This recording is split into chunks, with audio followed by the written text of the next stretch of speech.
Hey, hi Steve and Robert.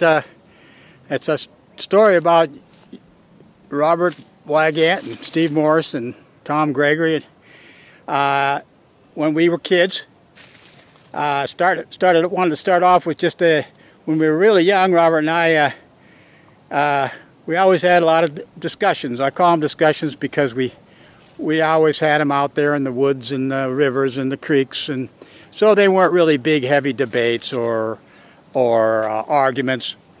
And one was going back to our backgrounds. The three of us had different backgrounds as far as religion goes. I was raised as a devout Catholic, and although I had a father who was a bit of a clown, and Robert had an Episcopalian father and a Church of England mother.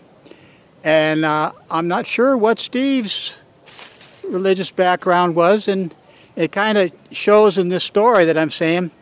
But I wanted to tell one about how Robert, when we were really young, one day I told Robert that that he was going to not go to heaven, and that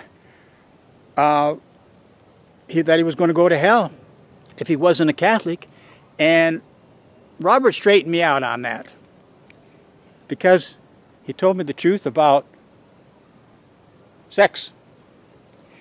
And so got a little older there, and Steve, Robert, and I did a lot of hiking, and we did a trip down the Iowa Hill Blue Wing Trail down the American River.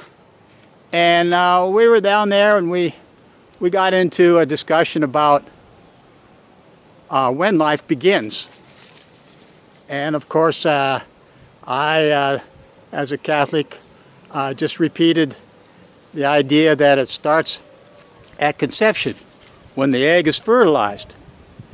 And Robert said, no, it's when the child is born.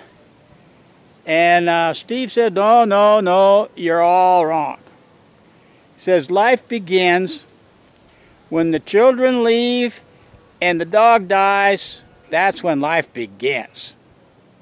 Do you get it?